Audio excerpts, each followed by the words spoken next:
The following episode is part of a series dedicated to exposing an organized hateful group that has been on a relentless pursuit to destroy the medical medium community and that has been attacking, bullying, harassing, and preying upon the chronically ill.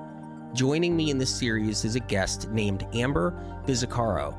She's an alternative medicine practitioner who became a whistleblower after she witnessed this hateful group in action when they tried to recruit her to join them last year. Amber caught the main members of this group on legally recorded calls describing their premeditated multi-step plan to create a, quote, post-medical medium era by feeding false stories and claims about me and about medical medium information to major media outlets in hopes that it would lead to securing themselves a deal for an anti-medical medium documentary on Netflix that would bring fame and other benefits to them. Now known infamously instead for their malicious plot that was caught on recording and exposed, we refer to this hateful group as the Plotters. Their entire smear campaign is spearheaded by one woman who comes from an extremely wealthy family, didn't get what she wanted from me years ago, and is now seeking revenge. She's made it her mission to gather a bunch of plotters with ulterior motives and axes to grind, including competitors in the health industry, to try to frame medical medium and take down the community. What this organized hateful group has done is unprecedented. It's one of the biggest scandals that's ever happened in the health industry. As you'll see, it's also one of the biggest instances of capturing corruption within the mainstream media. So prepare yourself for lots of details and nuances as we are going to be thoroughly untangling the massive web of lies they have spun. And we're going to be releasing a lot of disturbing new information, new recordings, and mind-blowing evidence of just how far they are going to lie to try to get what they want. Some of the evidence we're presenting in these episodes includes original written content, such as text messages, social media posts that have been produced by the plotters and will be reenacted for greater ease in following along. Those who are listening along to the podcast can find video versions of these episodes on the Medical Medium YouTube and Rumble channels that will be displaying screenshots, photos, videos, and more. Some of you may be unaware that this has even been happening, but many of you have been tremendously injured and harmed by what they have done. The record needs to be set straight, and they need to be called out for what they've done and are still doing. The medical medium community does not deserve to be attacked like this, and we are going to set the record straight as many times as we need to.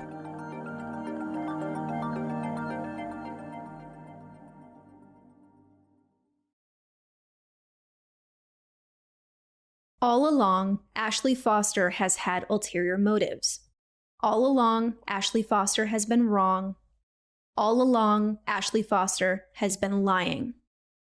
Ashleigh's original story about Stephanie included the claim that Anthony never told Stephanie to see a doctor. We've proven that wrong with evidence. Even before we released the evidence, Ashleigh was publicly corrected on this claim years ago by the husband of one of Stephanie's friends. This husband was actually around for what happened with Stephanie, while Ashleigh was not. After being publicly corrected, Ashleigh pivoted and moved forward with a new manufactured storyline. The new Stephanie story became, well, okay, he told her to go to the doctor, I guess, but it wasn't until the end after it was too late. We've proven that wrong with evidence. Ashleigh claimed that Stephanie discovered her breast lump while she was staying nights with Ashleigh in 2016. We've proven that wrong with evidence. Stephanie did not develop the breast lump until a whole year later in 2017. Ashleigh then claimed that Anthony in 2016 had told Stephanie that her breast lump would never become cancerous. We've proven that very wrong with evidence. That is not possible because the breast lump that was discovered in 2017 did not exist in 2016. Ashleigh's story was artificial. Ashleigh also claimed that Anthony told Stephanie that she had hurt her back in yoga, but that Stephanie told Ashleigh that she didn't remember hurting it in yoga. We've proven that wrong with evidence. Ashleigh said that Anthony's message to Stephanie was to just lie still on the floor. We've proven that wrong with evidence. Ashleigh claimed that Stephanie had done everything Anthony ever told her to do. We've proven that wrong with evidence. That's 7 major falsities that Ashleigh was proven wrong on last year.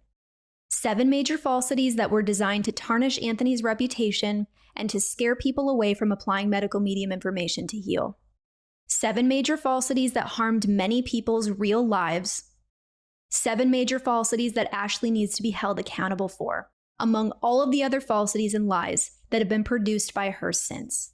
This is the false story that Ashleigh took to Vanity Fair. When the journalist Dan Adler reached out to me regarding the hit piece she had him working on, I was sent a list of hundreds of questions. The questions that were asked line up and coordinate exactly with Ashleigh's original false Stephanie story from 2020. We are going to be reading off those questions in an upcoming episode. Vanity Fair manipulated material and got so many things wrong in the story they published, and that is going to be thoroughly exposed in this series.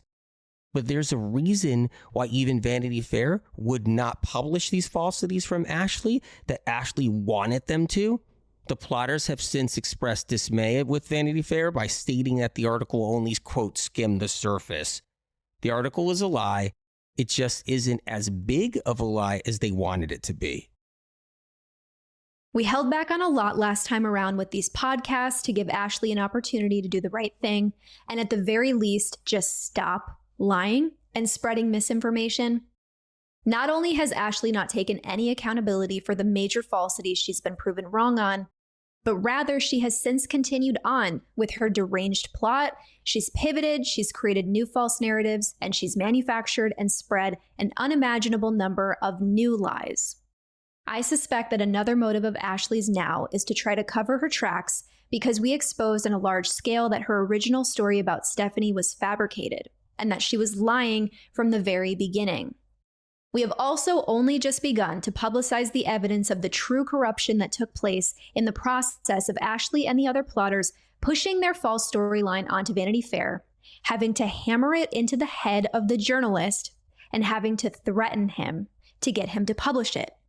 Yes, you heard that right if you're new to this series. It's all on recorded calls, and there's a lot more that's coming. Ashleigh probably feels like she has to keep going and trying to come up with more lies and stories and trying to drum up fake controversy to keep up the facade so that she doesn't look like the liar that she is. But being dishonest and manipulative can only ever get you so far. We are going to be exposing all of it. It's all coming out now. Ashleigh's pattern is that when she gets proven wrong, she pivots to other topics and she deflects. It's a tactic meant to distract everyone who's listening to her by throwing more seemingly inflammatory false information about Anthony at them to divert their attention away from the fact that their leader, Ashleigh, was proven wrong and is lying. So I implore anyone who's left out there still taking Ashleigh seriously in any way to ask themselves this. If Ashleigh is so principled about honesty and the truth, as she so claims, then why hasn't she addressed any one of these 7 major things that she spread online, that she brought to the media, and that she got so blatantly and provably wrong? I will let you sit with that. One of Ashleigh's true obsessions is repeatedly declaring how perfectly honest and morally superior she is, at the same time as she incessantly calls Anthony a liar, sometimes multiple times per day. It seems like Ashleigh thinks if she just repeats the words and accuses him enough times, that people will submit and believe her, regardless of how much the substance of her arguments either makes no sense at all or is just verifiably wrong. That is the definition of true brainwashing and indoctrination. After our podcast came out that exposed her and the other individuals involved with this plot, using their own words on recording, Ashleigh really ramped up this behavior. For example, on April 20th of 2023, Ashleigh changed her Instagram bio to read, In case anyone comes looking for information about MM/Amber, frauds and liars. Of course, she now attacks and targets me as well because I am the one who exposed her and her friends using their own words on recordings. Around the same time, Ashleigh posted the following comment and then deleted it along with the post that was attached to it shortly after. Period. I will die on this hill.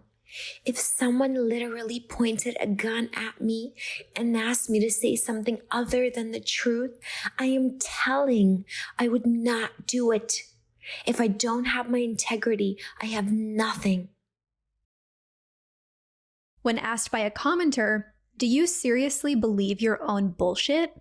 Ashleigh replied, I believe fully in the truth of what I'm saying, yes. And on May 5th of 2023, Ashleigh posted this. When Anthony started spewing more of his dark lies on his wacky and idiotic podcast because of the impending Vanity Fair article, I realized just how confused and lost people would be. Ashleigh has yet to produce a single piece of legitimate evidence that Anthony or I have lied about a single thing. She's only just continued to spin ridiculous false stories, get things wrong, spread ridiculous rumors, and other plotters who might think that they've got something with posts on social media, they are very wrong, and that will all be exposed in due time. Meanwhile, Ashleigh and her hateful group continue to ignore the fact that Ashleigh was proven wrong on these 7 major falsities and more with evidence. After the podcast came out last year, Ashleigh went on a whole rampage about lying as she tried to deflect attention away from that. In that rampage, Ashleigh used a well-known true story about the experiences of a family that saved the lives of an estimated 800 Jews and other refugees during the Holocaust. Ashleigh used the story to try to make a ludicrous point about lying, and in the process of doing so, Ashleigh ironically got no less than 18 facts wrong. She expressed extremely offensive viewpoints regarding the Holocaust. She disgraced the names of honorary women who risked their lives to save others during World War II, and Ashleigh provided a perfect example that everyone can verify of just how deeply she manipulates, butchers, and twists the stories she tells to serve her own agenda. We are going to read off what Ashleigh posted, and then I'm going to unpack all of the 18 things that she got wrong, one by one. Almost every single sentence of Ashleigh's entire series is wrong in some way. The story of the Ten Boom family was recounted in a book called The Hiding Place, written by Corrie ten Boom. I read it cover to cover myself, and anyone out there can use this book to independently fact-check Ashleigh's false information for themselves. I encourage you to do so. For context, here's some background on the Ten Boom family from the official website of the museum, dedicated to preserving its historical legacy. It says, during the Second World War, the Ten Boom home became a refuge, a hiding place for fugitives and those hunted by the Nazis. By protecting these people, Casper and his daughters, Betsy and Corrie, risked their lives. This nonviolent resistance against the Nazi oppressors was the Ten Boom's way of living out their Christian faith. During 1943 and into 1944, there were usually 5 to 6 people illegally living in the Ten Boom home, some of whom were Jews and other members of the Dutch underground. Additional refugees would stay with the Ten Booms for a few hours or a few days until another safe house could be located for them. Through these activities, the Ten Boom family and their many friends and co-workers of the Bayet group saved the lives of an estimated 800 Jews and other refugees. In July of last year, Ashleigh posted the following series. Okay, question. Do you believe that sometimes lying to them is in people's best interest? I am a lying is never the right choice person, no matter what. I want to share the story that convicted me of this. Betsy Ten Boom was personally convicted about honesty. She and her family, including Corrie Ten Boom, hid Jews in their house throughout World War II and were eventually arrested. Betsy died in Raybrook concentration camp. Okay, already we have falsity number 1. It was Betsy's sister Nolly and Nolly's daughter Cocky who were convicted about honesty and struggled with the concept of telling lies in order to save Jewish life, not Betsy. Betsy was clear in her stance that under the circumstances of the Nazi regime, it was the right thing to do to lie when necessary for the purposes of saving innocent lives. Ashleigh also got the name of the concentration camp wrong. It's Ravensbrück, not Ravebruck. She continues. Her sister Corey recounted a story of Betsy's honesty. Falsity number 2. Again, it was not Betsy who was convicted about honesty. It was Nolly and Nolly's daughter, Cocky. And we've got falsity number 3 here. What Ashleigh is referring to is not a singular story. As we go through the next several posts, you'll see that Ashleigh incorrectly conflated multiple stories of separate instances. Once, when German soldiers came to search the house, there was not time for the Jews staying with them at that time to fully hide, so they hid under the kitchen table. We've got falsity number 4. The incident involving the kitchen table, in fact, occurred when there was a razzia. A razzia was a hostile raid during which the Germans would come to forcibly enlist young males in Holland to work in munitions factories. The Ten Boom family had the young men in their household hide in a cellar with a trapdoor underneath the kitchen table. We've got falsity number 5. The target of this raid was not Jews to be placed in concentration camps. It was Dutch boys, like Corey's nephews, that the Nazis wanted to enlist to work in factories. And falsity number 6. During the razzia, Corey's nephews did not hide underneath the table because they didn't have enough time to, quote, fully hide. There was actually a cellar underneath the kitchen table that had been specifically designed for hiding from Nazi soldiers and other threats. The cellar under the table is exactly where the boys intended to go. A German soldier asked Betsy directly, "Are there any Jews hiding in this house?" Falsity number 7. This is not the question that was asked. In fact, the German soldier asked, "Where are your brothers? Do you have brothers? How old are they? Where are they now?" Again, in this incident, the soldiers were looking for Dutch boys, not Jews. And falsity number 8. It was not Betsy who the soldiers questioned. It was Cocky, Betsy's niece. She said yes, they are under the kitchen table. Falsity number 9. This is not what happened. Cocky, not Betsy, at first tried to avoid the question. Next, when pressured, Cocky tells the soldiers that 2 of her brothers were under the table. But then Cocky burst out laughing, which tricked them. The Nazis thought that she was joking. They got upset and they left. The soldiers did not capture any of the boys. Her sister Corey was horrified and crushed. The couple was arrested and taken away to a concentration camp. Betsy held fast to her conviction. This post, unbelievably, has 4 falsities in one. Falsity number 10. This is where Ashleigh began conflating different incidents.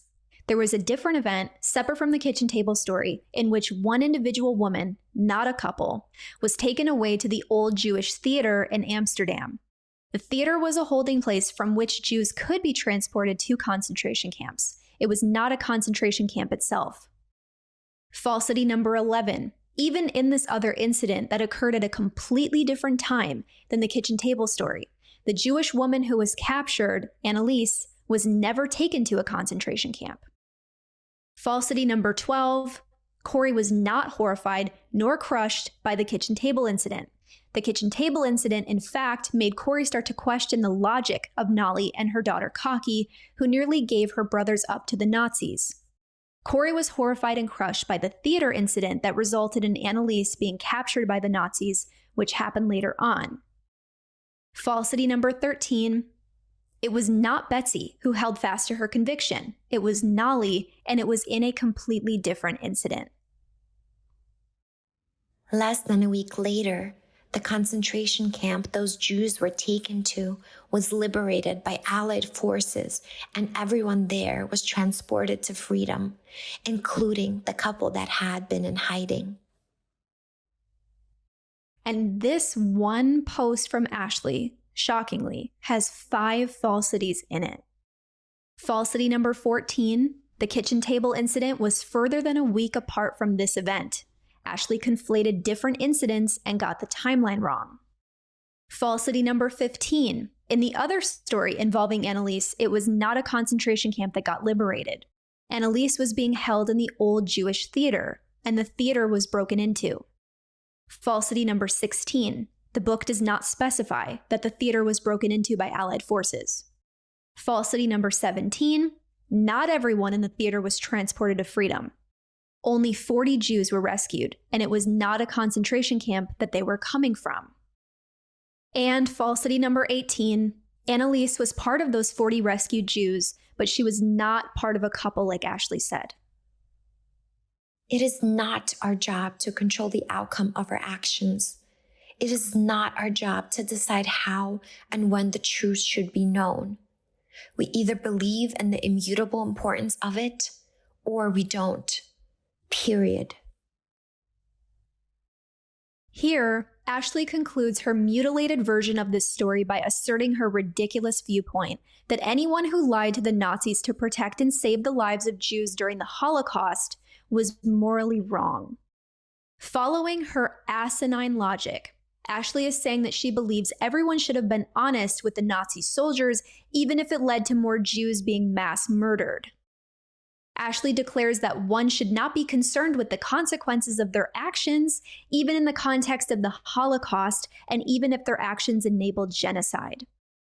Truly unbelievable. People who lie are liars.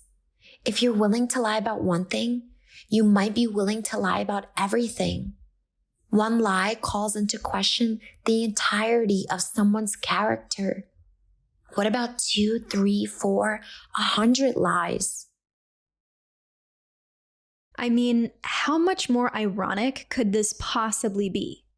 Ashleigh Foster told 18 falsities in a story she tried to use to make an absurd point about lying. This series was all about Ashleigh's doctrine on always being honest, which Ashleigh claims she adheres to perfectly. And she's literally violating that in the very story she used to try to make that point. And then here, Ashleigh even went as far as to use derogatory terms to refer to what the Ten Boom family heroically did to protect and save the lives of 800 innocent people from being murdered. If the members of the Ten Boom family did not lie to the Nazi oppressors who were committing atrocities, those 800 Jews would have died. And Ashleigh has the audacity to call into question the entirety of the Ten Boom family's character.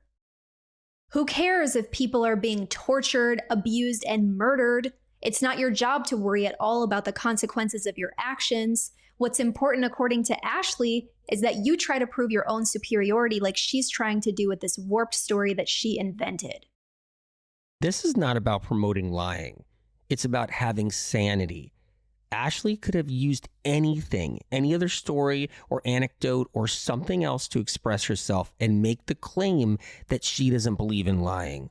But to use this story in this way, let alone distorting it with 18 falsities in the process, to say that when faced with Nazis asking about Jews hiding in your home during the Holocaust, knowing that they are going to be taken to a concentration camp, Ashleigh saying that she would give up the Jews, it's a window into how Ashleigh thinks.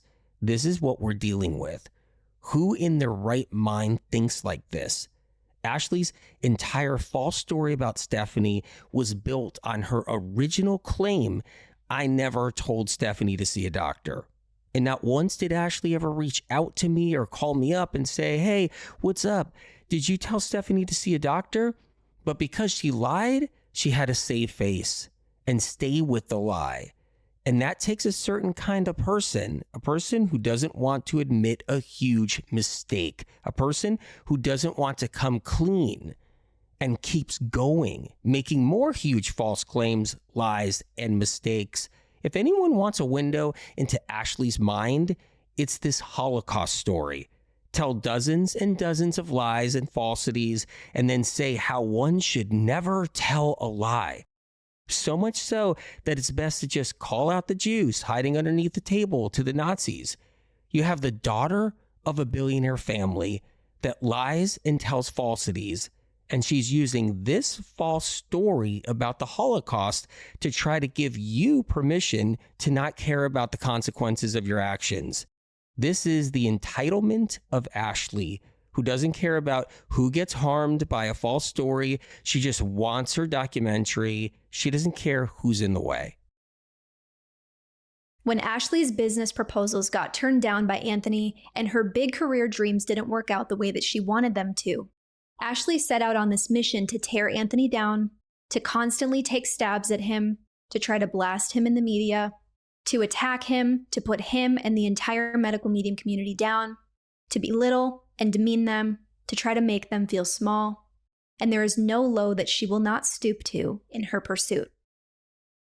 What makes Ashleigh's series on lying even more of an absolute farce is the fact that Ashleigh gravely missed the mark on what the actual Ten Boom story portrays about lying, which is very different from the story that Ashleigh seems to have made up in her head. Betsy and Corrie Ten Boom took on the role of protecting and saving Jews. They are the heroes of the story. Their sister, Nolly, and Nolly's daughter, Cocky, are the ones who were struggling with the concept of lying, not Betsy, whom Ashleigh confused them with. Throughout the story, Nolly's family pointed out Nolly's illogic. Nolly was still doing lies with her actions, even if she wouldn't tell lies from her lips with words. And Nolly taught her daughter to think in the same illogical way. For example, to Nolly as well as Cocky, it was okay to partake in creating the hiding place in the cellar under the kitchen table for her sons to deceive and hide from German soldiers in. But when the soldiers asked Cocky a question, she felt that she must tell the truth from her lips, even though it nearly harmed her own brothers. And then Cocky also burst out laughing during this incident, which made it seem like she was joking about the boys being under the table, and that was not truthful. It was an inconsistency that was directly addressed in the book itself, such as in the following excerpt written by Corrie Ten Boom. It says, "It was a strange dinner party that evening, veering as it did from heartfelt thanksgiving to the nearest thing to a bitter argument our close-knit family has ever had. Nolly stuck by Cocky, insisting she would have answered the same way. God honors truth-telling with perfect protection. Peter and Bob, from the viewpoint of the trap door, weren't so sure, and neither was I. I could spot the illogic. And it isn't logical to say the truth and do a lie. What about Annalise's false papers and that maid's uniform on Katrine?" Nonetheless, Ashleigh goes on to end her depraved series with the following quote. "Choose your leaders with wisdom and forethought.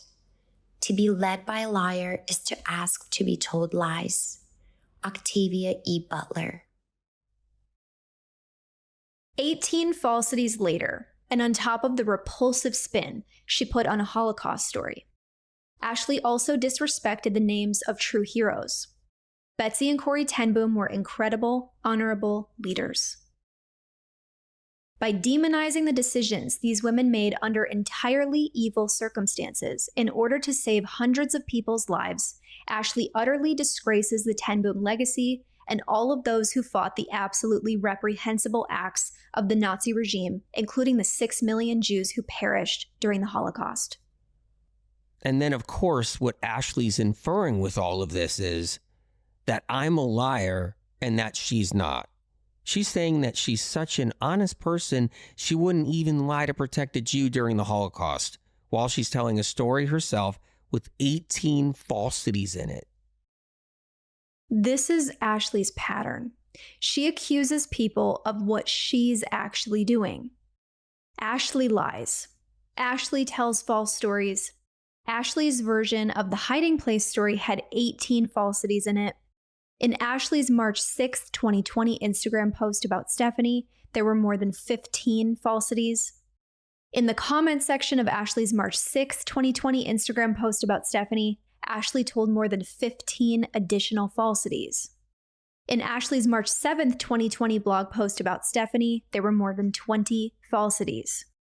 In the comment section of Ashleigh's February 11th, 2020 Instagram post about Stephanie, Ashleigh told more than 10 falsities.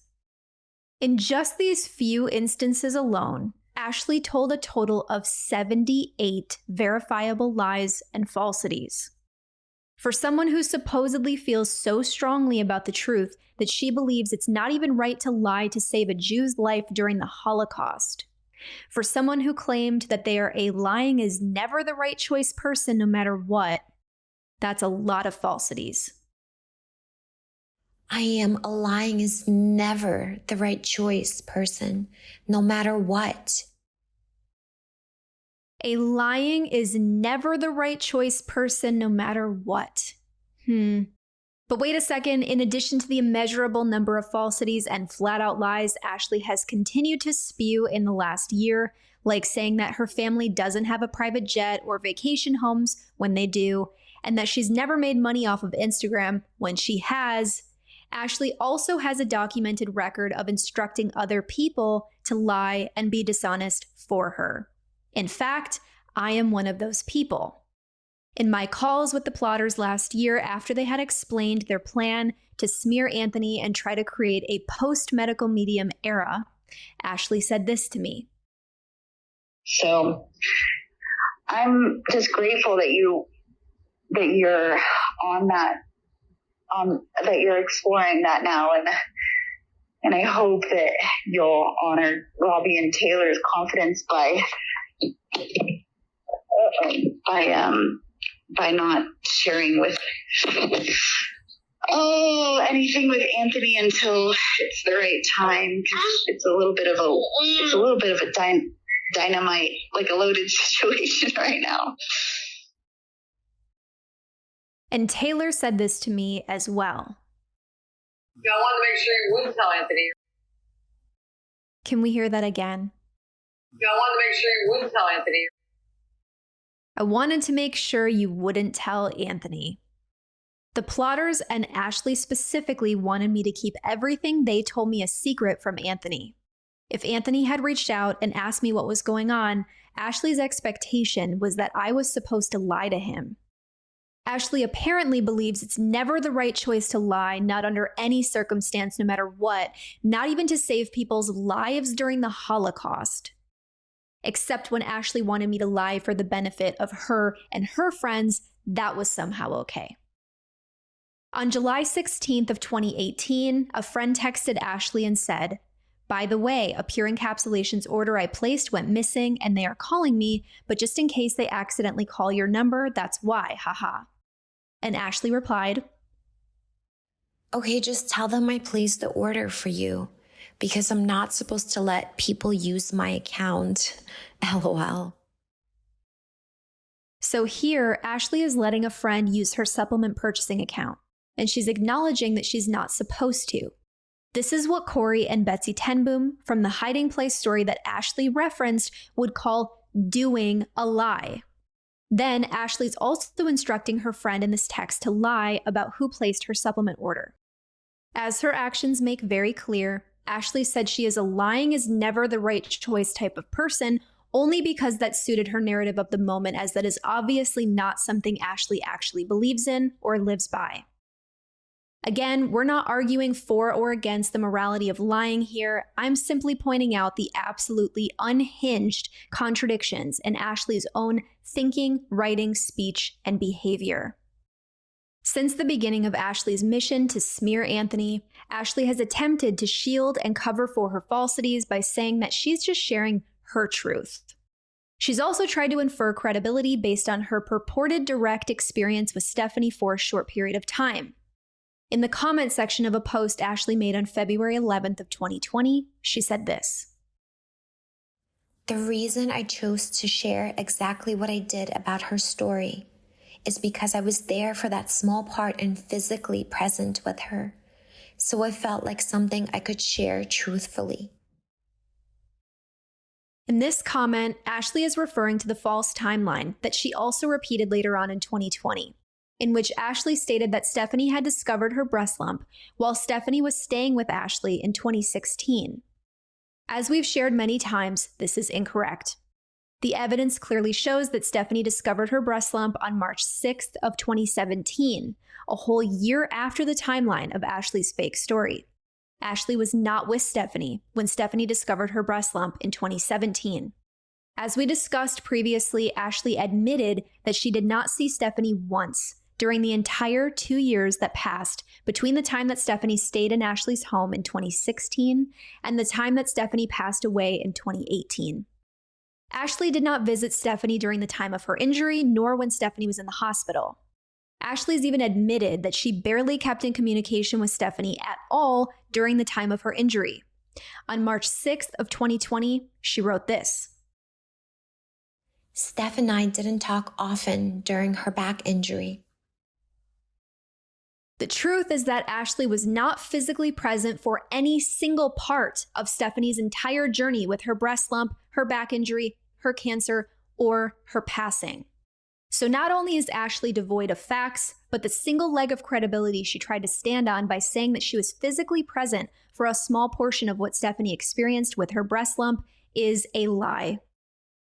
After the release of our first 4 podcasts in which we presented a large amount of evidence that disproved Ashleigh's false storylines, Ashleigh got a lot of pushback for what she had done and the falsities she was continuing to try to spread. In response to this pushback, Ashleigh continued to peddle the "I'm just sharing my truth" narrative.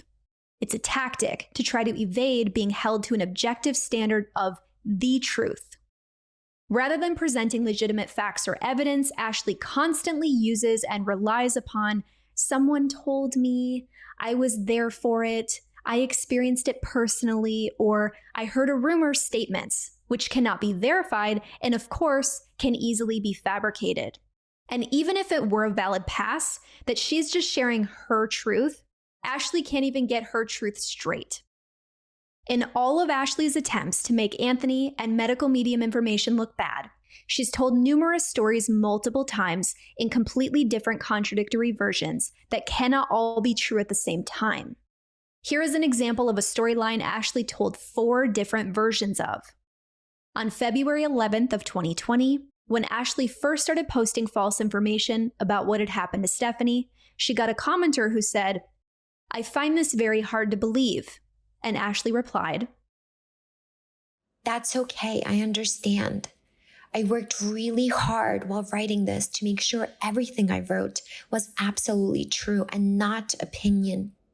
The truth is, she was a close friend of his for several years and had followed his protocol more exactly than anyone else I've ever met for that entire time. In this version, Ashleigh's saying that, from her own perspective, she observed that Stephanie followed Anthony's protocol more exactly than anyone else she's ever met for that entire time. Those who actually understand medical medium information know that there is no one medical medium protocol anyway, so this is a problematic statement in and of itself. But then, in the second version of this same statement, Ashleigh says something similar but adds to it. On March 6th of 2020, Ashleigh posted this. And allow me to be clear, I have never met to this day anyone who followed Anthony's advice more closely than Steph, not even Anthony himself. She told this version, now with the addition of not even Anthony himself, in at least 2 different places, which is ridiculous because Ashleigh had no idea what Anthony was eating or not eating, as they were not nearly as close as she constantly tries to portray it to be. In the third version, from May 5th of last year, she says something different. Also, I don't want to be rude, but you're patently wrong. Some of us here have studied and applied his information more carefully than even Anthony himself. That's something he told Steph once. So now instead of Ashleigh making the statement about Stephanie, like she did in the previous 2 versions, she's changed the subject of the story to "some of us here have applied the information better than Anthony himself." Stephanie passed away in 2018, and again, Ashleigh posted this version last year, 2023. Does she mean by some of us here that her and her co-plotters have followed and applied medical medium information better than Anthony? That's laughable. And instead of this being an observation from her own perspective like it was in the previous two versions, Ashleigh's changed it to this is something Anthony told Stephanie once. In the fourth version, Ashleigh says this. Remember when Anthony claimed Steph didn't follow his protocols well enough? What a lie from the pit of hell. Anthony told me personally one time that Steph followed his protocols even better than he did. First of all, because Ashleigh literally gets everything wrong, I have to clear this up. Anthony has never said that Stephanie didn't follow his protocols well enough. Absolutely never said it. In previous podcast episodes, we simply debunked Ashleigh's falsity that Stephanie had followed medical medium information to a T. We used multiple pieces of evidence to show that Stephanie factually did not follow it to a T. There was no implication made that Stephanie should have done anything better or differently. In fact, we played an audio message from Stephanie in which she had said that she knew that Anthony wasn't a fan of the Dr. Morse grape fast that Stephanie said she was, quote, hooked on doing, but that she was doing them anyway, and that Anthony was not pushing her to do medical medium instead. Anyone can go back and listen to our previous episodes to verify that. Stephanie partook in lots of different modalities and health approaches. At times, I would say, this is fine or that is fine, because Stephanie was on her own path, doing her own raw food thing. And as she said in the audio, she was already hooked on certain things. So I was supportive of Stephanie doing what she wanted to do. I did not control Stephanie's decisions or even try to. Instead, I supported her in any decision she made with things that spoke to her, even if it wasn't medical medium.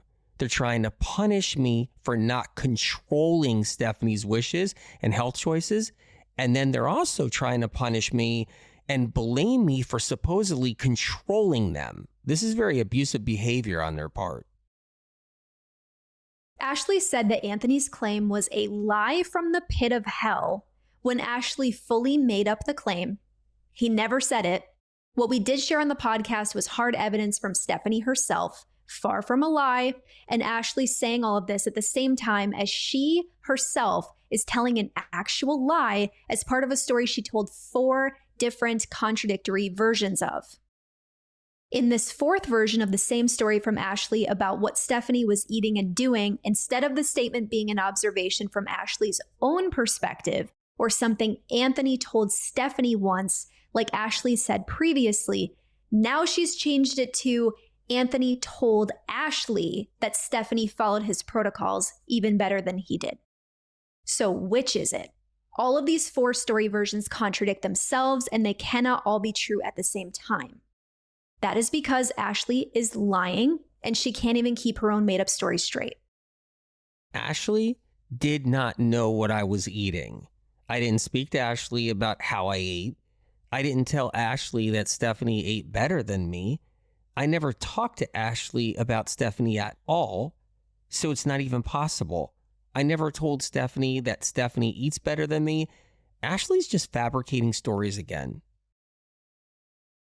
Furthermore, Ashleigh has admitted that she isn't really that versed in medical medium information. In a live stream she did in 2020, she said this. All right, will I read his new book? I honestly haven't read like the last 3, probably, if I'm being really honest. She honestly hasn't read like the last 3 books. This was in 2020 in reference to when the Cleanse to Heal book was coming out. So it was before Medical Medium Revised and Expanded, and it was also before the Brain Saver books. That means Ashleigh basically only supposedly read the first 2 out of what's now 9 books. Ashleigh didn't read Thyroid Healing, Liver Rescue, Celery Juice, Cleanse to Heal, Medical Medium Revised, Brain Saver 1, or Brain Saver 2. Ashleigh has hardly read any medical medium material, and it shows, which makes her far from an expert on medical medium information. So how would Ashleigh know that Stephanie was following medical medium information to the letter or not if Ashleigh doesn't even know medical medium information. What's even more insane is that there are more examples of Ashleigh telling multiple completely different contradictory versions of the same story. The one I'm going to unpack now is one that Ashleigh has told 9 different versions of. Would you trust someone who has 9 different versions of the same story about something? This one is jam-packed with falsities and fiction, so bear with us as we unload this pile of crap onto the public. This is the infamous cat story. Ashleigh's son was sick with a skin condition in 2018. He was a baby at the time, and Ashleigh sought Anthony's help with it. In 2019, a year later, Ashleigh started publicly telling fake stories about this experience. She's changed and adapted the story more and more with time. In 2020, right after Ashleigh came out with her false story about Stephanie, Ashleigh did a live stream and said that Anthony had gotten it wrong with her son because Anthony missed the fact that it was really a cat allergy that was behind his eczema outbreak. This is a story that Ashleigh told me on my recorded calls with her as she was trying to convince me that Anthony is a liar. It's a story that I later found out has been used many, many times by Ashleigh to intentionally try to break people's trust and confidence in Anthony and in medical medium information.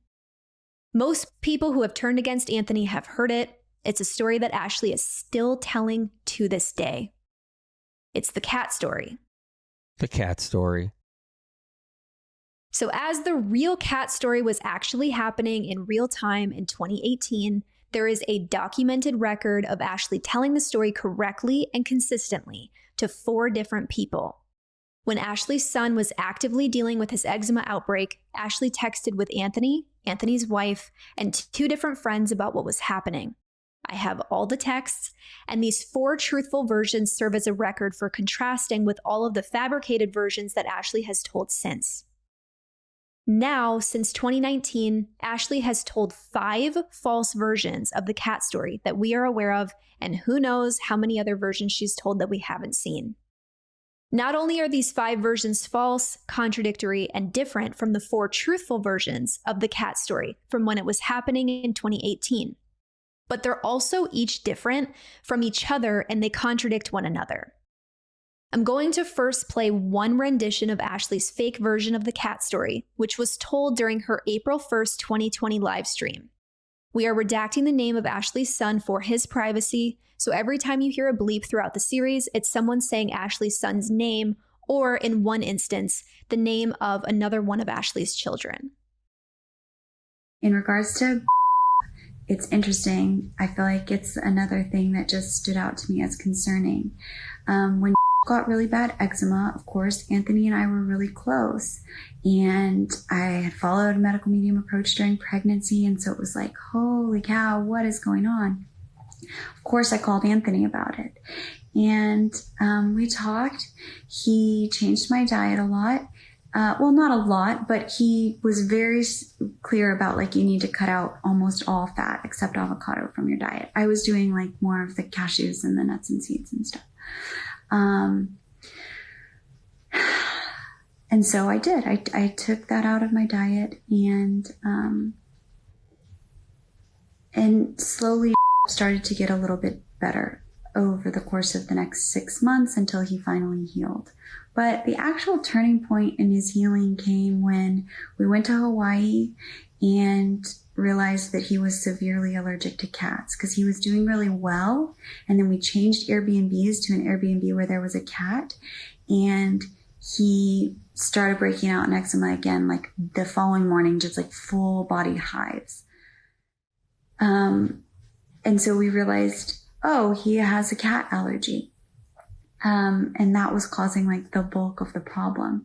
And so I just find it curious that in talking to Anthony, like, why wouldn't he have mentioned, like, yes, you can make all these dietary changes, but also the fact that you got a cat 4 weeks ago is probably the real problem.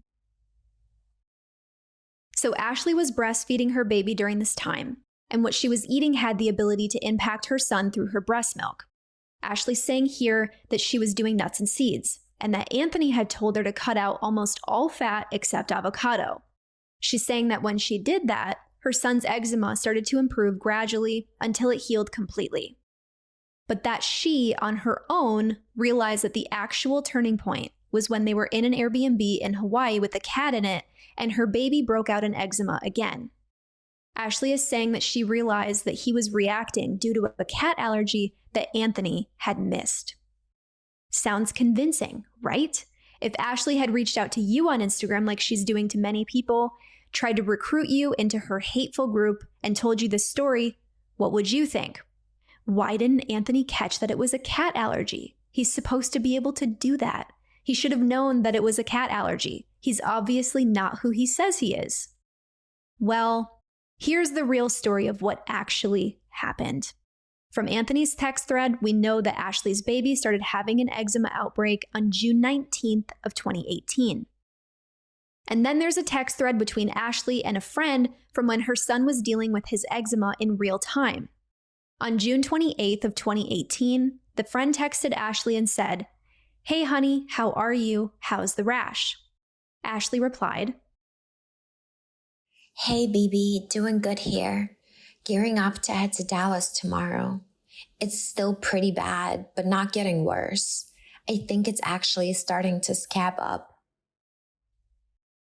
The friend said, "Aw, poor little Dallas will hopefully be nice."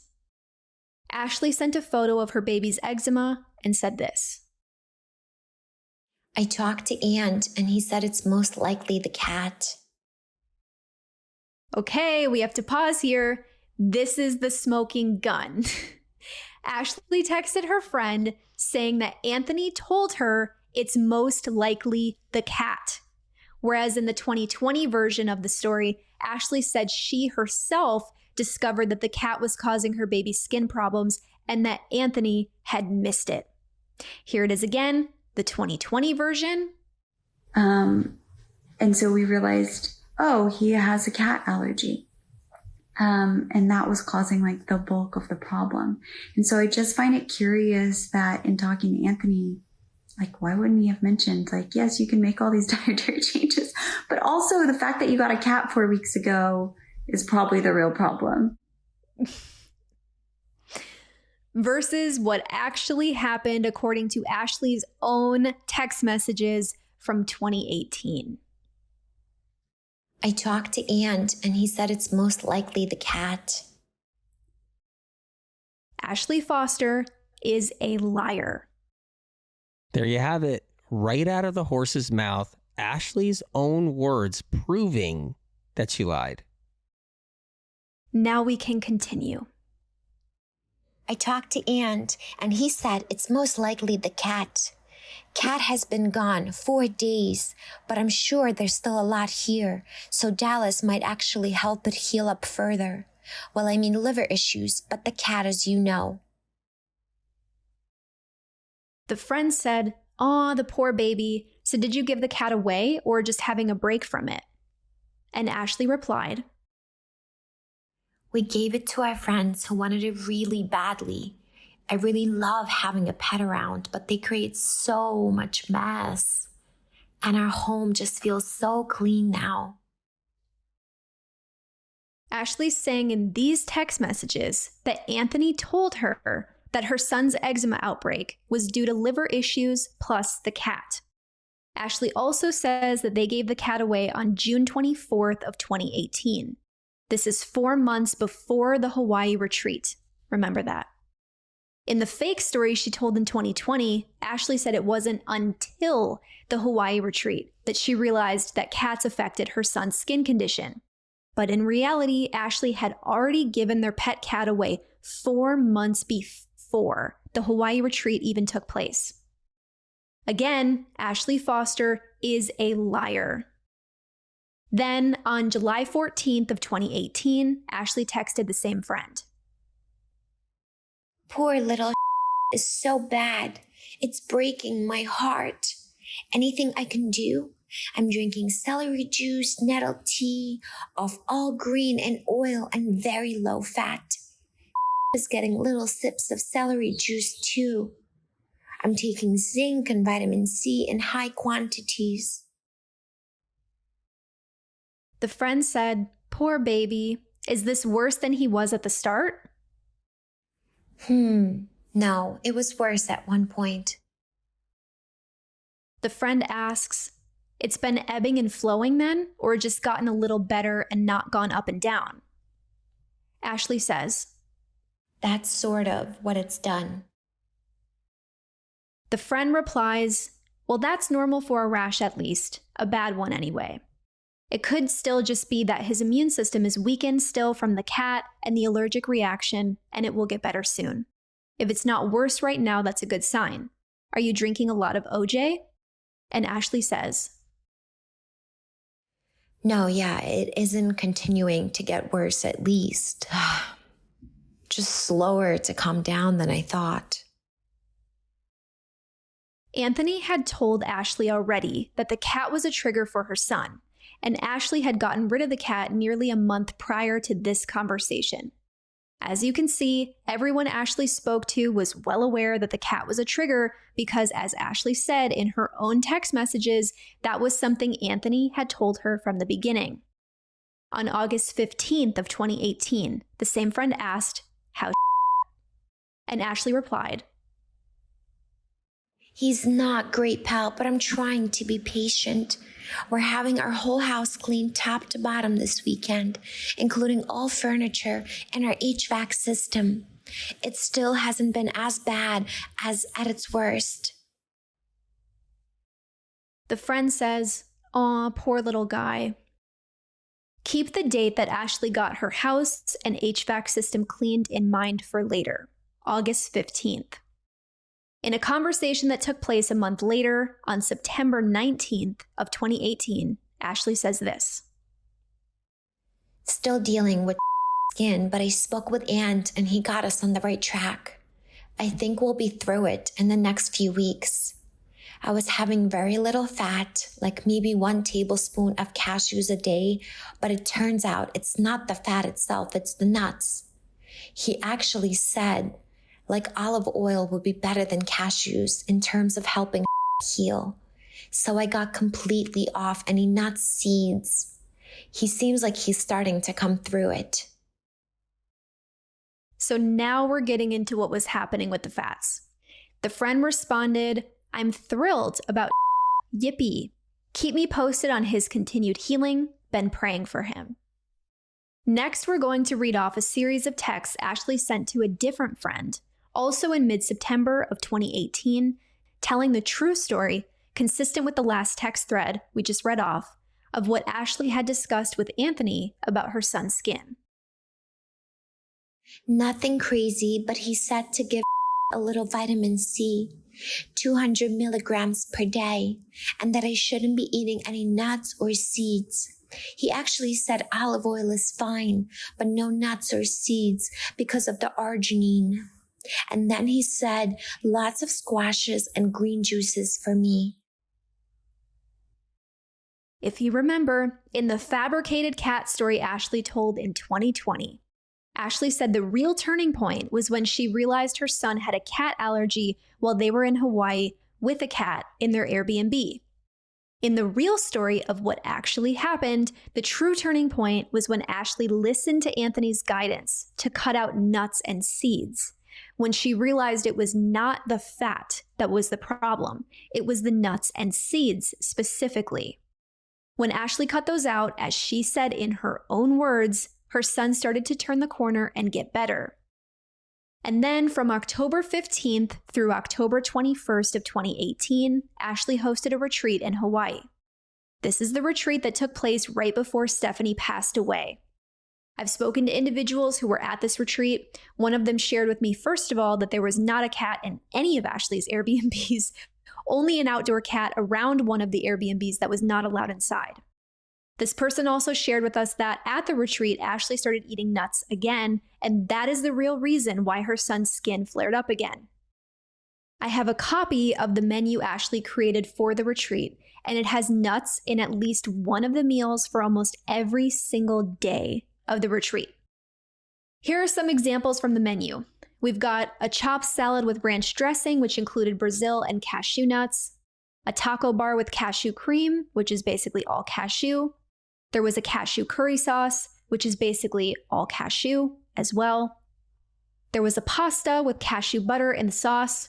There was a macadamia nut parmesan, which is basically entirely made from macadamia nuts.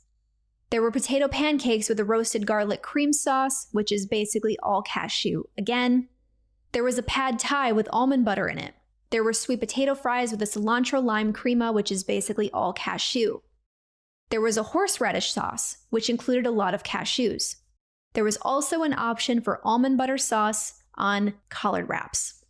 This was a menu again that Ashleigh created herself, and there are individuals who witnessed Ashleigh eating these dishes with nuts throughout the course of the retreat.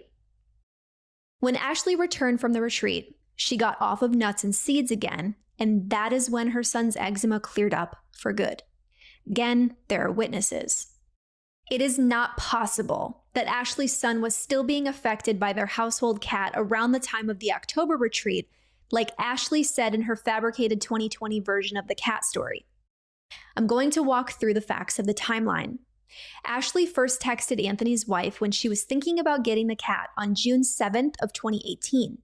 The text says this. Okay, we're thinking of taking in our friend's kitten. Possible to keep it on a vegan diet? I have to put out a disclaimer first that Anthony has shared publicly that he does not recommend having cats on a vegan diet, and Anthony's wife expressed this to Ashleigh at the time. We're just reading this off to show that Ashleigh got the cat around this time in June. And then the thread we read previously included Ashleigh confirming that she gave the cat away on June 24th of 2018. So between the time Ashleigh was considering taking the cat in on the 7th and the date she gave it away on the 24th, Ashleigh only had the cat for a maximum of 18 days in June. June 24th, the day she gave the cat away, is 4 months before Ashleigh was in Hawaii for her retreat. This alone makes Ashleigh's 2020 fake version of the cat story entirely impossible. But the actual turning point in his healing came when we went to Hawaii and realized that he was severely allergic to cats because he was doing really well. And then we changed Airbnbs to an Airbnb where there was a cat, and he started breaking out in eczema again, like the following morning, just like full body hives. She claimed that she realized her son was allergic to cats because he was doing really well at first when they went to Hawaii in October of 2018, and that it was because he got relief from the cat that they had at home. But in reality, the cat had already been gone for 4 months. Ashleigh had sent this text on June 28th of 2018. Cat has been gone 4 days. We gave it to our friends who wanted it really badly. I really love having a pet around, but they create so much mess. And our home just feels so clean now.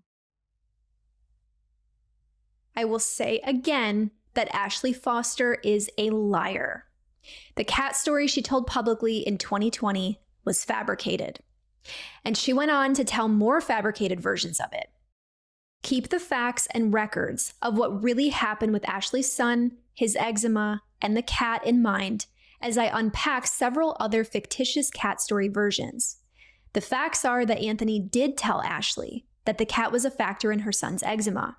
He did not get it wrong or miss the cat allergy. Ashleigh only had the cat for a maximum of 18 days and got rid of it 4 months before the October retreat. Anthony only told Ashleigh to avoid nuts and seeds specifically. Her son's skin started improving when she implemented that. And then his eczema flared up again in October because Ashleigh started eating nuts again at the retreat in Hawaii. Ashleigh's son's eczema cleared up for good when Ashleigh got off of nuts and seeds again several months after she had already given the cat away and gotten her house deep cleaned. When the plotters made their attempt to recruit me last year, on a call that I legally recorded, Ashleigh was trying really hard to convince me that Anthony is a liar and a fraud. She told me a false version of the infamous cat story that was even more fabricated than the false version that we just played from her 2020 live stream. I'm going to go through and actually count the number of falsities from the cat story she told me personally on the phone, because there are so many. I then gave birth to my middle son, and he got like full body eczema when he was born. And I remember asking Anthony what to do. What do I do about this? I was a breastfeeding mom. He put me on a fat-free raw diet, which I stayed on for months. We've got falsity number 1. In this version, she says Anthony put her on a fat-free diet. In previous versions, she had said Anthony told her avocado and olive oil were okay. In reality, he said nuts and seeds specifically were the problem, not fats as a whole. Falsity number 2, Ashleigh added here that he told her to eat raw food only. This is the only one of 9 versions of the cat story in which she mentioned this, and it is not true. In one of the text threads we just read from, Ashleigh told a friend while the outbreak was happening in real time that Anthony had suggested for her to eat lots of squashes and said that olive oil was okay. I'm positive, Anthony, that you did not mean for Ashleigh to only consume all of those squashes raw and to only have olive oil raw. I did not tell Ashleigh to eat raw or to eat fat-free for her son's eczema. Ashleigh's lying again. Right. And we've also got falsity number 3 here, with Ashleigh saying that she stayed raw and fat-free for months. Someone I've spoken to who knows Ashleigh witnessed her consuming both cooked food and fats during this time. Ashleigh only cut out nuts and seeds for about 1 month, and then at her retreat, she was eating nuts again, as well as other fats and cooked food. Even during the 1 month that she cut out nuts and seeds, Ashleigh was still eating other fats and cooked food. There is a publicly available YouTube video that was submitted to us of a vegan get-together that took place on August 14th of 2018, and the video stars Ashleigh. This is just under 2 months after Ashleigh's son broke out with eczema. Ashleigh is shown in the video with a salad with avocado and cooked potato cakes with dollops of cashew aioli cream and avocado on top, sitting next to her son, and you can see his active eczema. A witness who was at the gathering saw Ashleigh eating the salad with avocado and the cooked potato cakes with cashew aioli cream and avocado on top. Cashew aioli cream is very dense and takes a lot of cashews to make. This is yet another piece of evidence to show that Ashleigh's claim of being on a raw, fat-free diet is completely false. During my call with Ashleigh, she continued on. And he told me all this different stuff. We have like 1 billion air purifiers. This is falsity number 4. Ashleigh didn't have air purifiers until after her son's eczema had cleared up. The air purifiers she got were for remediation from the Malibu fires. They had nothing to do with the cat or her son's skin, and it was during a different time period. It's a whole other separate story, which we're going to cover later, that Ashleigh conflated with this false version of the cat story when she told it to me. I was not eating, I wasn't eating anything. I was eating fruit and some greens. Falsity number 5. Now Ashleigh's down to saying she wasn't even eating vegetables, just fruit and greens. That's how the number 2 plotter, Ashleigh's friend, Robbie Barbero, eats. Somehow it's not restrictive to her when he does it. But there are witnesses who observed Ashleigh eating many foods other than fruit and greens during this time, such as plenty of potatoes and beans. In another version of this story, Ashleigh said she was eating nuts and seeds up until a month before the retreat. And as we covered, she reintroduced nuts at the retreat. And at Ashleigh's retreat, there were plenty of vegetables on the menu that she created herself. Lots of potatoes, radishes, yams, asparagus, carrot, red cabbage, and more, along with other foods like coconut ice cream, kelp noodles, raw honey, maple syrup, wasabi, arrowroot, and much more than just fruit and greens. Furthermore, in a different version of the cat story I'm going to share from Ashleigh later, Ashleigh says in her own words that she was eating vegetables during this time. Obviously, Ashleigh's purposely trying to make it look like Anthony put her on some kind of extremely restrictive diet, which he did not. by telling these falsities because she has to convince people somehow that Anthony's a bad guy or something. And he kept saying, like, just keep going. He's cleansing. His liver's cleansing. My hair was falling out. My nails were breaking. Oh, the drama. There's so much that's wrong with this part of her fake story from the false "he's just cleansing" narrative to her false health claims that we're going to be unpacking further in another episode. For now, I'm just going to stick to the main falsities. Falsity number 6. Here, Ashleigh's omitting the fact that her son's skin did clear up after she made the dietary changes Anthony suggested. She's doing this to make it sound like what Anthony suggested wasn't working, while it was so restrictive that it was harming her. In reality, Ashleigh took some time to implement what Anthony had suggested, which was to simply remove nuts and seeds. And as you guys heard in her own text messages from the true version of the cat story, Ashleigh said that once she did that, her son's skin started clearing up. And falsity number 7, Ashleigh was dealing with pre-existing symptoms and conditions before she ever started applying medical medium information, including hair loss. And there is plenty of evidence of that Ashleigh maybe doesn't remember. I mean, it's got to be a full-time job at this point for her to keep her lies straight when she's being so obscenely dishonest all over the place. These pre-existing symptoms like hair loss, however, presented long before Ashleigh was recommended by Anthony to remove nuts and seeds for the 1 month or so that she actually did in total. So restrictive, I know. In fact, in one of the ebooks that Ashleigh had sold to the medical medium community years ago, Ashleigh wrote this about what was going on with her health during the time that she gave birth to her other child that she had before her son who had the eczema outbreak. After was born, my health crashed even more severely. My depression became so intense, magnified 100 times. Getting out of bed felt impossible, and at times it was. My hair fell out, my skin grew dull and pale. I felt horrible in my own body, and for a brief period, I even battled thoughts of suicide. I weighed 185 pounds, and my entire body seemed to sag in the aftermath of creating new life. At 6 months postpartum, I found help from Anthony William, who wrote the book Medical Medium. As you can see from Ashleigh's own testimony of her healing journey from before she got mad at Anthony and started telling these fake stories and trying to rewrite history, Ashleigh's hair loss was happening after she had her first baby, which was 6 months before she ever interacted with Anthony or his information in the first place. Ashleigh's using this falsity as a tactic to mess with other women's heads.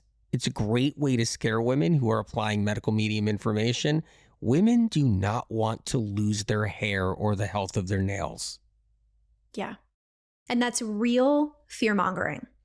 Somebody who has to twist stories like this in order to try to scare and mess with the heads of women who are already struggling to serve their own agenda is clearly someone who is operating from a place of malice and not from a place of sanity. During our call, Ashleigh continued to tell me this fake cat story. We went to Hawaii, actually with Taylor, to do a retreat with Taylor. While we were there, we were staying at an Airbnb with a cat, and halfway through the retreat, we moved to an Airbnb without a cat. We also had a cat. When we moved to the Airbnb without a cat, my son's eczema went away within like the 3 days that we were there. Falsity number 8. What's funny is that this is the opposite from other versions of the false story that Ashleigh's told. In another false version, Ashleigh said that the cat was in the second Airbnb, and now she's saying that the cat was in the first Airbnb. As we stated previously, a witness who was at the retreat said that there was actually not a cat in either of Ashleigh's Airbnbs. Falsity number 9. In this version, Ashleigh's claiming that her son's eczema went away within 3 days while they were in Hawaii. In the real story from Ashleigh's own text messages, remember that her son's eczema actually started clearing up 1 month before the Hawaii retreat in October. Ashleigh's son's eczema flared up again while they were in Hawaii because Ashleigh started eating nuts again. So we got home, we gave the cat to a friend, we had our air conditioning unit cleaned. His eczema went away and it never came back. Falsity number 10. If you remember back to one of the text threads we read from Ashleigh's real version of the cat story sent to a friend on August 15th of 2018, Ashleigh said this. We're having our whole house cleaned top to bottom this weekend, including all furniture and our HVAC system.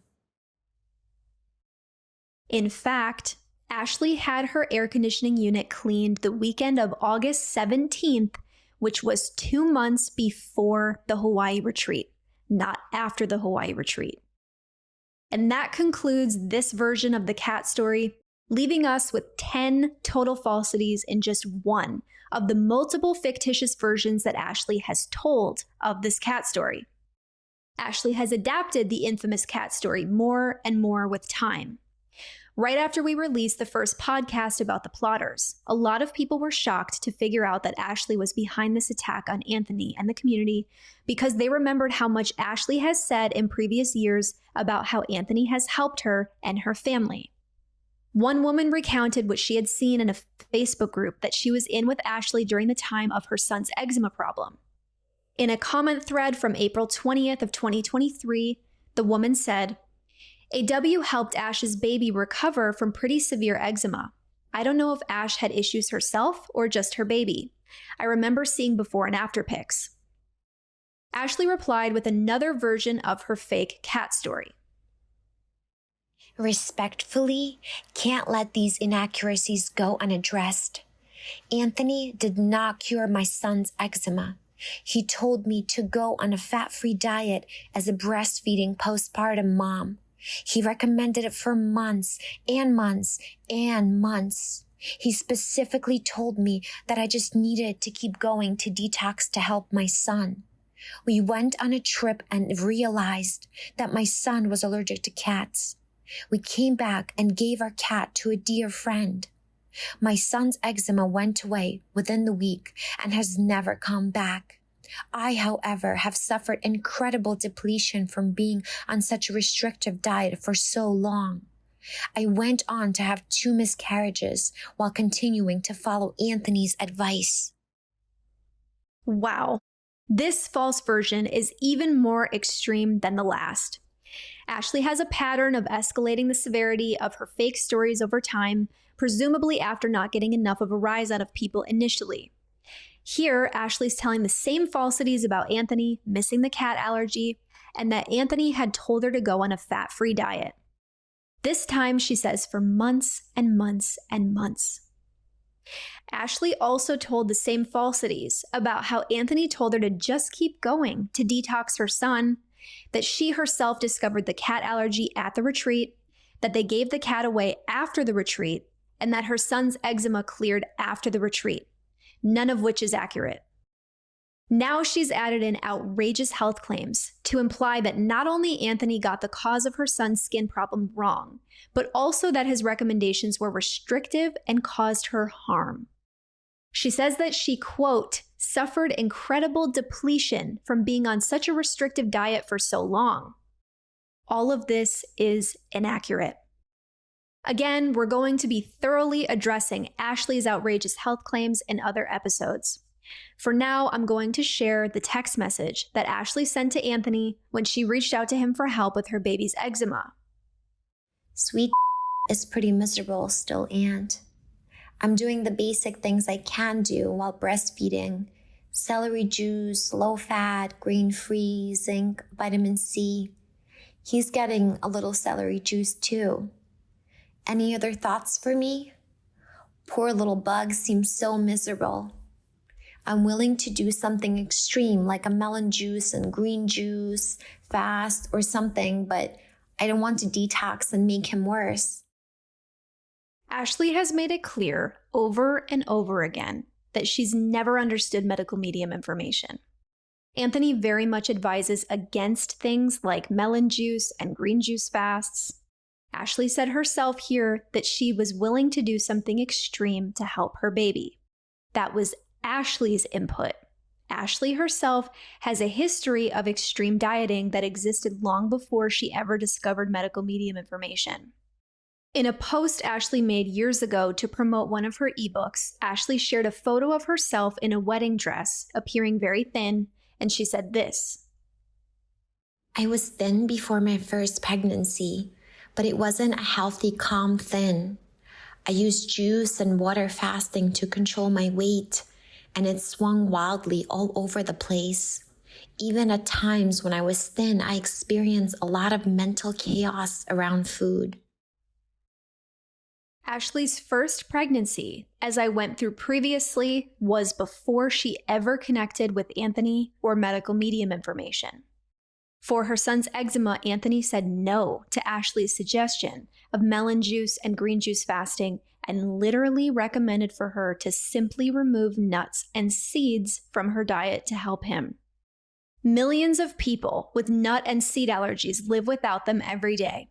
It's far from restrictive, and nobody made her do it. She was pleading for help from Anthony, and again, according to Ashleigh's own text messages from the true version of this story, what Anthony suggested started clearing up her son's skin right away.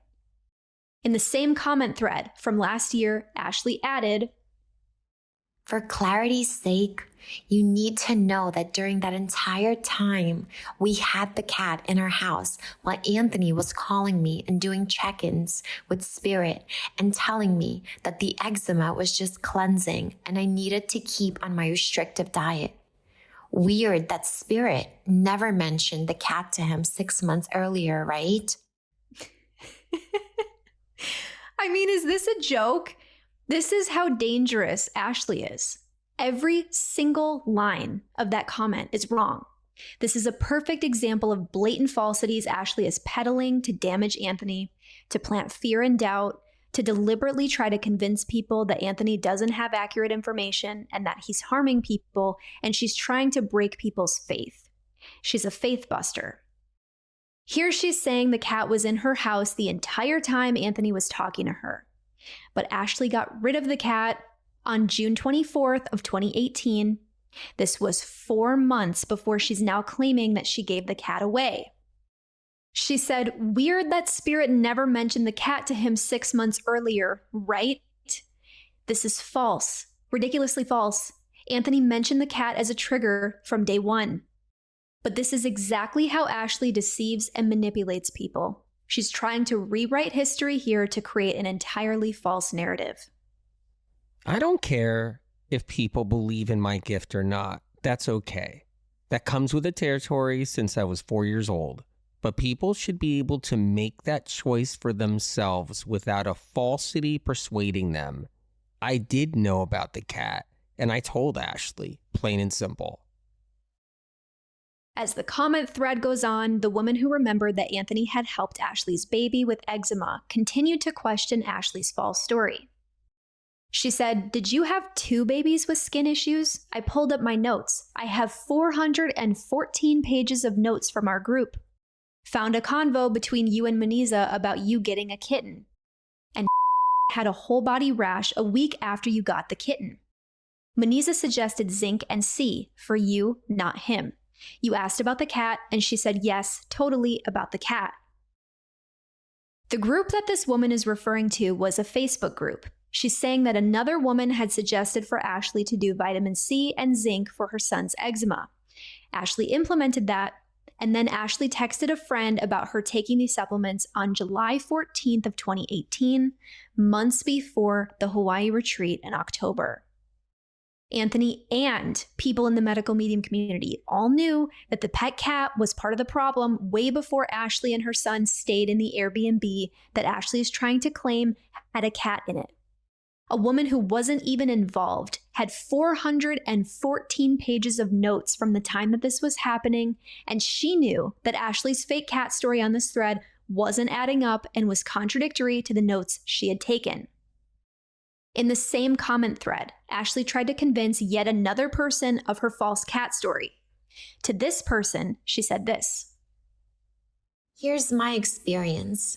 My son had whole body eczema from a few weeks after getting a kitten until a week after giving it away. I'm going to pause to note that Ashleigh's saying here that her son got the rash a few weeks after they got the kitten. In another comment on the very same thread, Ashleigh said to a different person that he had gotten the rash 1 week after they got the kitten.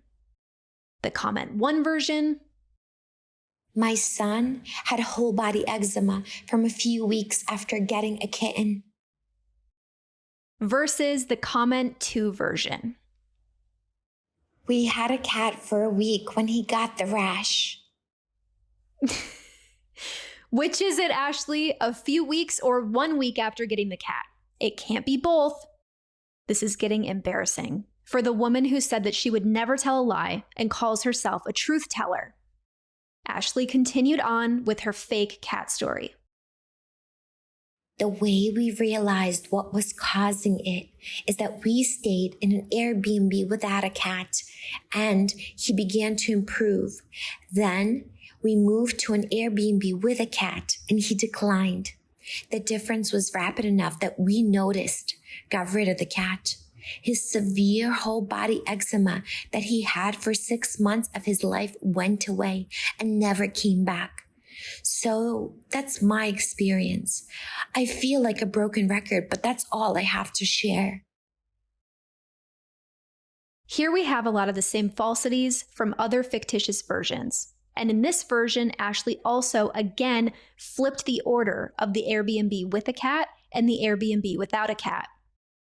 Ashleigh's saying here that they had the cat for 6 months before giving it away, which is really funny because the woman with 414 pages of notes from the Facebook group Ashleigh originally asked for help in called her out on that lie by commenting, P.S. No mention in my notes that you had a cat for months, just a week. This woman is correct that Ashleigh did not have the cat for months. As a reminder for everyone of the receipts and the timeline, Ashleigh texted this to a friend on June 28th. Cat has been gone 4 days. Which means that Ashleigh only had the cat for a maximum of 18 days after she texted about considering taking the cat in on June 7th. We don't have a record of the exact date Ashleigh took the cat in after the 7th. It very well could have only been a week before she gave it away on the 24th. But she did not have it for longer than 18 days, and she most certainly did not have it for 6 months. Ashleigh Foster's lies are pathological. It's also worth mentioning that Ashleigh interestingly deleted that whole entire post along with all of these comments a few short days after she posted them. That's the end of this version of the cat story. I hope your head isn't spinning too much yet because, believe it or not, there are still 2 more. The next false version is Ashleigh's first ever public post about the infamous cat story from 2019. When started struggling with his rash, we had no idea what was causing it. But about a week later, I started feeling it was the kitten we adopted for our daughter. Thankfully, some friends of ours fell in love with sweet Wendell Kitty and adopted him. He's so loved in their home.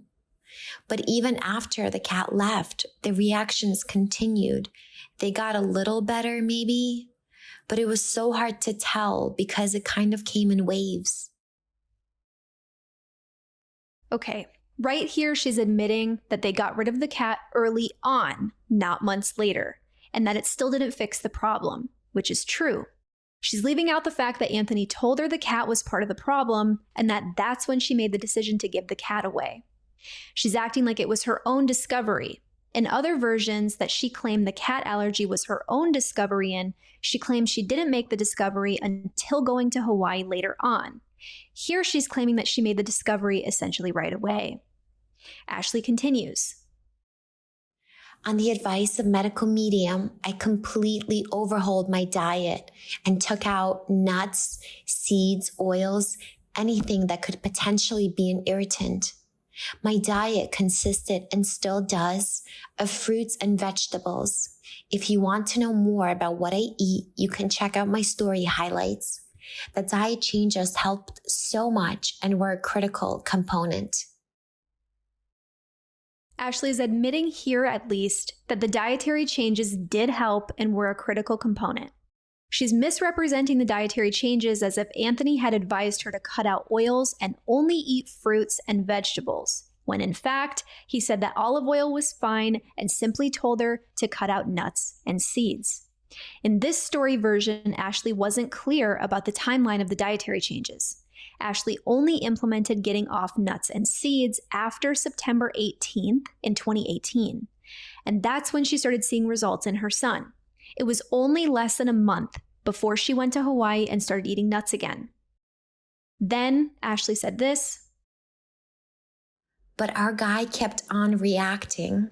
We had our whole house cleaned top to bottom, including our air ducts. That helped some, but it still persisted.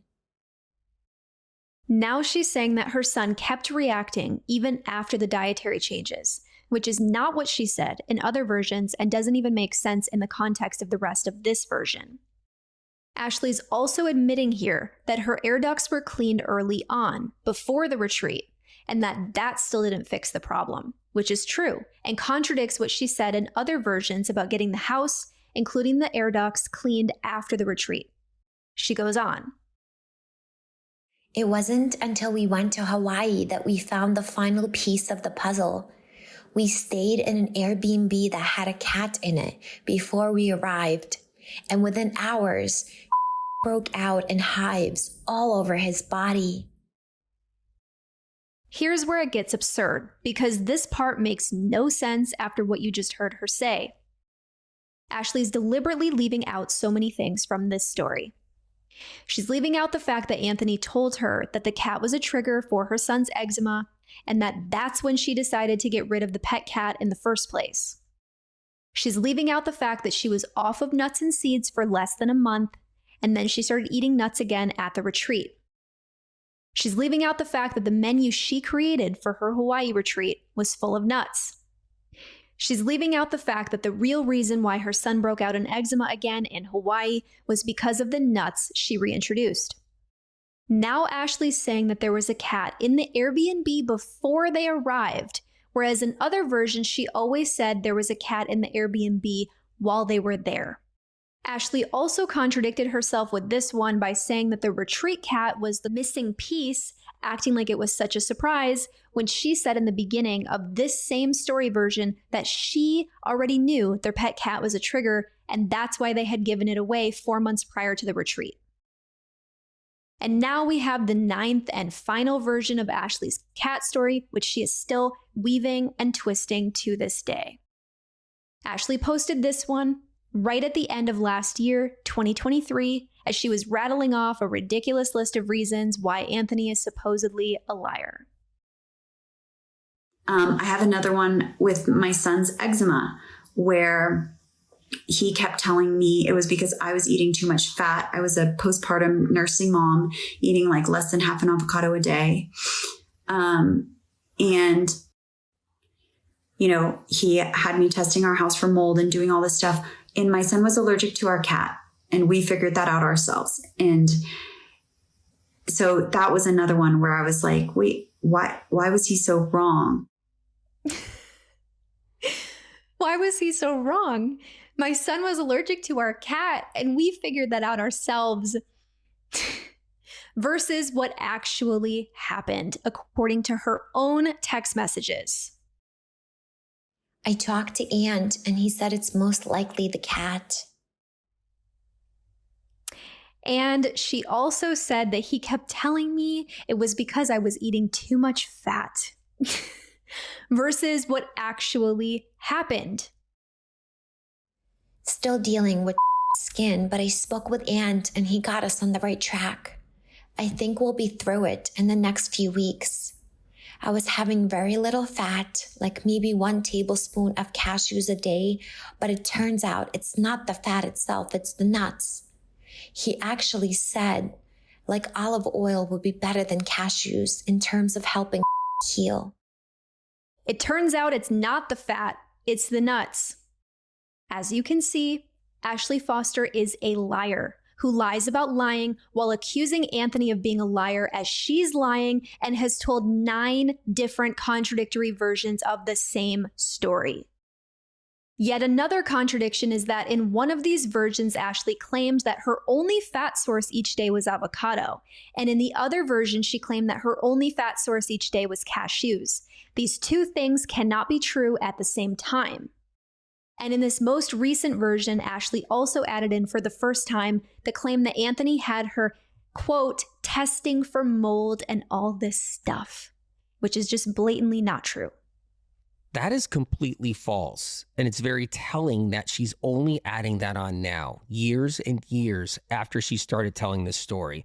Ashleigh likes to try to play to people's emotions because many people are concerned about mold. I never told Ashleigh to test for mold in her multi-million-dollar Malibu mansion. Furthermore, in only one of the previous false versions of the cat story we went through, Ashleigh mentioned air purifiers. And he told me all this different stuff. We have like 1 billion air purifiers. Ashleigh was trying to make it look like she did everything right. She followed all of Anthony's advice. She spent a bunch of money on air purifiers for the cat dander, and still Anthony was wrong. But here is what actually happened with the air purifiers. In late 2018, there were massive fires devastating the area of Malibu, California, where Ashleigh was living at the time. On November 9th, Anthony texted her to check in. Anthony's going to read the text he had sent to her. Please be safe. Hang in there, Ash. Worried about you and your precious babies. Hope you are okay. Praying for your house to be safe too, and putting light all around it. So, Anthony, you told her that you were putting light around her house. Can you explain for everyone what that means? I asked Spirit to encompass the entire house with a force of light, and I was envisioning this force of light inhibiting flames. Okay, so you did that, and then Ashleigh texted you on November 21st to say this. Okay, friend, what are we talking about here? The devastation is immense. The house next to us burnt to the ground. Obviously, we want to do the highest level of smoke remediation we can, but with all of the ash in the environment and the months it will take to remove the debris, do we need to plan to be somewhere else for a few months? Next, Ashleigh sends a video of her husband showing their house in perfect condition, and then her husband pivots the camera so that it's looking through the burnt part of their hedges out at the empty plot where the neighbor's house used to be. In awe, the video gets cut off a bit, but he says, "Unbelievable."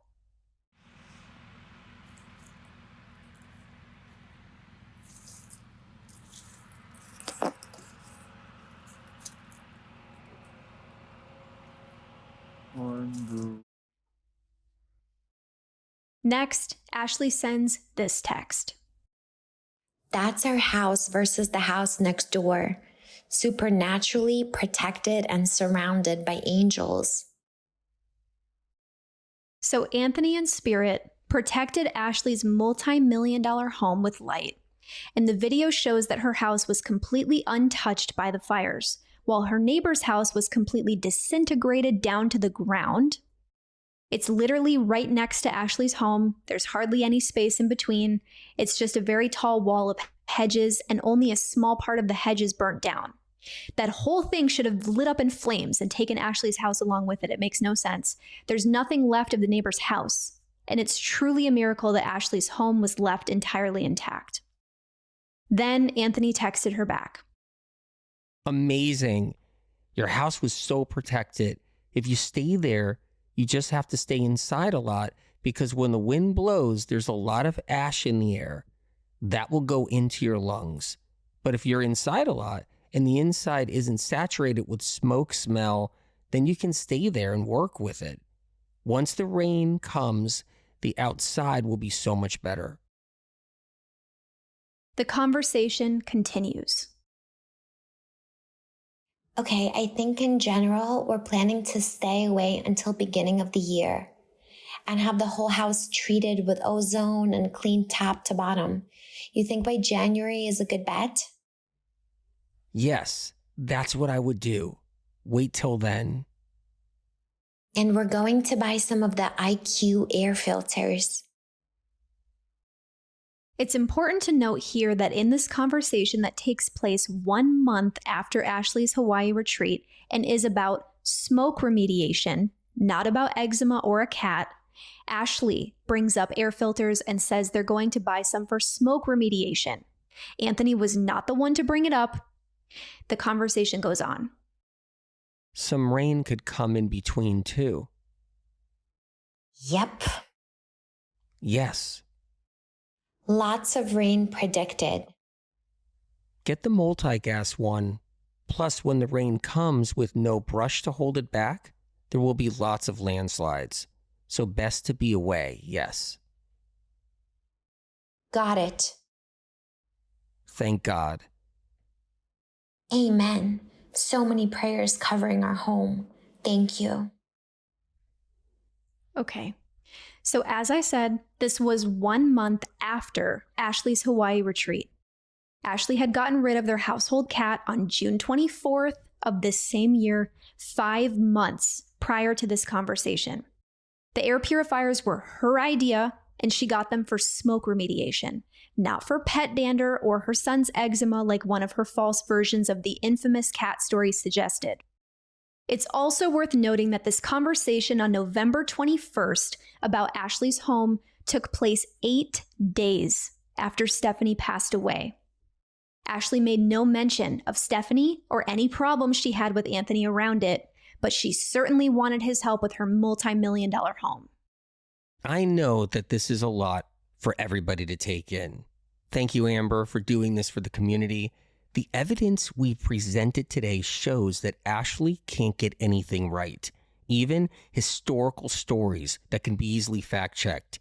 And she has to fabricate and lie about her own personal experiences with me to try to convince people that I got it wrong, to call me a liar and a fraud.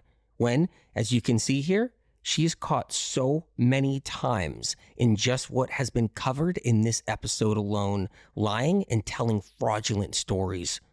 The story about the 10 booms and the Holocaust is a litmus test to Ashleigh's inability to tell not only stories about Stephanie and me and the cat, but clearly shows that she cannot even get a historic story even partially correct.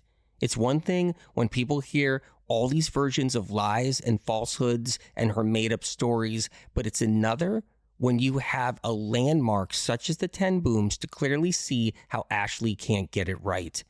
It's another reason why I wouldn't do business with Ashleigh when she proposed so many business deals she wanted to partner with me on. Painfully, almost everything she said always had falsities or mistakes or misinformation saturated in it. What Ashleigh's been doing with the cat story is what she's been doing with her entire smear campaign against me as a whole. It's an endless stream of sloppy lies and psychological games. How sad is it that I actually did help her son? He recovered, and I helped her out of the kindness of my heart for free. I wasn't making any money from it. I wasn't gaining anything from it. And because she has nothing to show that I'm a bad guy or did anything wrong, she has to lie and take something that was positive, that I actually helped her with and was accurate about, and pervert it to make it look like the exact opposite of what really happened so that she can try to take me down. There are people who have serious mental health problems. There are people who are just inaccurate and get things wrong. There are people who attack and intentionally set out to harm other people. There are people who fib. There are people who are pathological liars. And then there's Ashleigh Foster. She's truly in a league of her own. This is unprecedented, as we've said, and in my opinion, it should be studied clinically. What's even more disturbing is that this episode just barely scratches the surface. This is what Ashleigh does with every story, with every claim, with every rumor she spreads. It's all this distorted. It's all this twisted. It's all this untrue. And the other plotters have followed suit and have the same patterns. We could do hundreds of podcast episodes on twisting the lies and falsities like this. The evidence is all there, and this is just the beginning.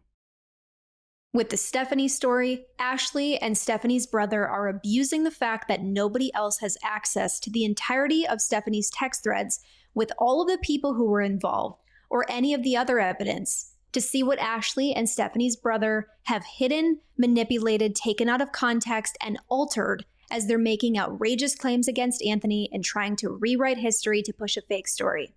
We'll get to more of that in due time. The Ten Boom story and the Cat story are examples that everyone can use to verify for themselves exactly the level of unimaginable reality distortion and perversion of the truth that Ashleigh and her hateful group have continued to employ with the Stephanie story and with the other stories that they tell. One online commenter who has observed the behavior of Ashleigh and her hateful group said this: "Everything they accuse Anthony and the MM community of being is what they themselves are doing to the MM community. It's so frustrating and sad. The amount of gaslighting, belittling, and just pure hostility from these people is hard to bear, especially after years of suffering chronic illness with no answers and all the trauma that comes with that. It's painful and scary to witness how committed these people are to twisting reality and taking advantage of people who don't know any better. How do they live with themselves?" Another online commenter said this: "It's so despicable. What are we, in high school? This is something high schoolers and middle schoolers do. It's petty and narcissistic behavior. It's a narcissistic smear campaign. It's got narcissist written all over it. Only people with hatred in their hearts would do this. It's obvious. But then comes the fakeness, the lies, the smearing of another person's name and reputation without regrets. They are heartless. You're supposed to take everyone into consideration before you act and speak. That is what adults do. They will die a slow and lonely death on their socials, and they should regret this the rest of their lives. But Ashleigh probably won't. She's always seemed like she doesn't actually care about others, which is depressing." And a third online commenter said this: "It has become ridiculous now, Amber. I truly hope the plotters just fade into the background and leave this wonderful MM community alone. They are cruel, very childish, obsessed with revenge, and embarrassing, not forgetting the carnage they leave behind that you, MM, and the community have to pick up and repair for those that sadly fell for their lies." Ashleigh has formed her hateful group by taking advantage of people who already have an ulterior reason why they don't like medical media. Whether it's pure spiritual discrimination, or somebody who sells ionizer water machines, for example, who got mad at Anthony when he started sharing about the downsides of ionizer water machines because of how much influence he has in the health industry. They're also taking advantage of the fact that when people are dealing with chronic illness, they often get confused about their symptoms. When somebody's confused, they're maybe not reading the books or understanding trajectory or flare cycles or new exposures. They're maybe having a hard time implementing the information. They're frustrated with their symptoms. They're emotional. They're vulnerable. And then they come across a post from Ashleigh Foster that says, "Anthony is a liar and a fraud. He missed the fact that my son had a cat allergy. He put me on a restrictive diet that made my nails break and my hair fall out." It strikes a chord. It instills doubt and fear, and that is Ashleigh's goal. When in reality, the story she told is the opposite of what actually happened. It's all lies designed to play on people's emotions. It's sick, it's manipulative, and it's self-serving. Ashleigh does not care about the chronically ill. Ashleigh doesn't care about people healing. Ashleigh has publicly attacked, shamed, and humiliated the chronically ill, and women and children, which is going to be exposed in this series. This is all about Ashleigh getting what she wants, and she will lie and use and harm anyone that she needs to in the process. There's no other way to say it. It is abusive behavior, and Ashleigh needs to be held accountable. As we are in the process of exposing Ashleigh and her organized hateful group for who and what they really are, it's important to take note of their tactics and patterns that are likely to follow. The plotters have a documented history of initiating attacks using lies and misinformation, and then, upon getting called out and corrected, trying to flip it and play victim. That is not going to work here. All this group has done is spread verifiable lies and falsities. They've carelessly attacked and harmed many innocent people. They've used and exploited deceased individuals and others in the process of trying to get what they want.